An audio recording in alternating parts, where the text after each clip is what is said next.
Halo semua, kami dari kelompok 5, kelas K1, mata kuliah Teknik Green Building, Teknik Sipil dan Lingkungan, Institut Pertanian Bogor akan menjelaskan mengenai desain naskah eco-friendly house terkait dengan manajemen lingkungan bangunan. Pembangunan rumah sebaiknya menerapkan aspek manajemen lingkungan bangunan. Untuk menciptakan operasional bangunan yang ramah lingkungan, diperlukan manajemen lingkungan bangunan sejak tahap perencanaan desain. Hal ini dilakukan agar meningkatkan keamanan dan kenyamanan dari pengguna rumah dan lingkungan sekitarnya. Naskah eco-friendly house dalam pembangunannya tentu saja menerapkan aspek manajemen lingkungan. Apa aja sih aspek manajemen lingkungan bangunan yang diterapkan oleh naskah eco-friendly house? Untuk selengkapnya, yuk kita simak penjelasan berikut. BAM1, Desain dan Konstruksi Berkelanjutan. Aspek ini berkaitan dengan upaya menjaga kualitas lingkungan dan daya dukung lingkungan akibat pembangunan rumah. Salah satunya yang diterapkan oleh naskah eco-friendly house yaitu dengan melibatkan minimal seorang tenaga ahli berupa desain interior untuk desain ruangan rumah yang akan dibangun. BIM2, Panduan Bangunan Rumah. Aspek ini memberikan informasi operasional rumah dan lingkungannya untuk penghuni rumah.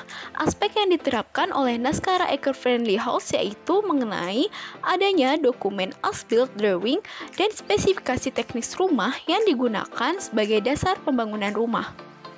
BIM3, Aktivitas Ramah Lingkungan.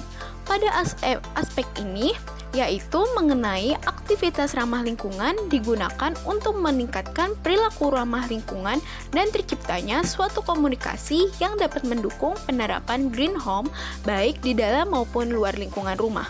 Aspek ini terlaksana yaitu dengan mengikuti aktivitas di sekitar kawasan rumah sebagai upaya untuk meningkatkan kepedulian lingkungan dan menjaga keberlanjutan kawasan sekitar rumah. Seperti contohnya mengikuti kegiatan rutin Jumat bersih kompleks. BIM4, Pengolahan Sampah. Aspek ini terkait dengan pengelolaan sampah. Tujuan dari adanya penilaian ini yakni untuk mendorong manajemen kebersihan dan sampah secara terpadu sehingga mengurangi beban TPA. Desain naskah eco-friendly house menerapkan aspek ini dengan beberapa tahap.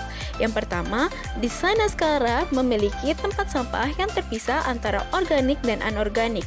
Selanjutnya, sampah organik diolah menjadi bahan baku kompos, sedangkan sampah anorganik seperti kardus, kertas, botol bekas, dan plastik sebagian akan diolah untuk digunakan kembali dan sebagian lagi dijual ke pengepul sampah.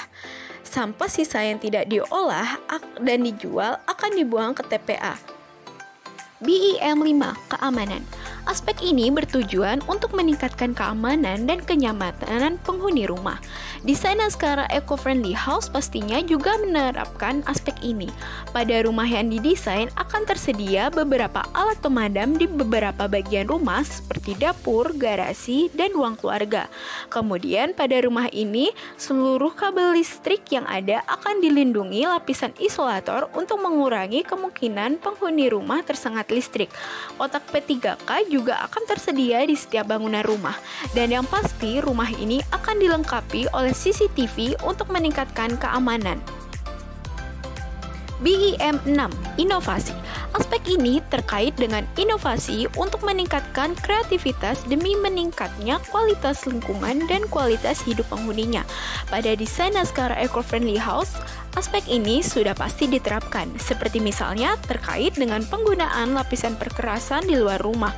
Pada naskah eco-friendly house digunakan perkerasan paving block berpori, bukan beton cor pada sebagian titik, dan sebagian lagi bahkan hanya tanah bervegetasi.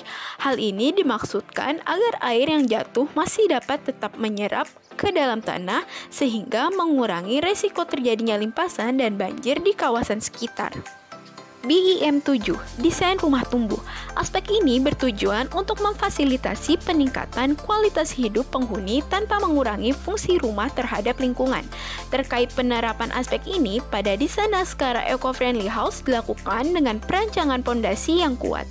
Hal ini untuk mempersiapkan penerapan desain rumah tumbuh secara vertikal jika pemilik rumah ingin menambah ruangan ataupun kamar karena penghuni yang bertambah di kemudian hari. Nah, sekian penjelasan terkait manajemen lingkungan bangunan pada Naskara Eco Friendly House. Terima kasih atas perhatiannya. Sampai jumpa.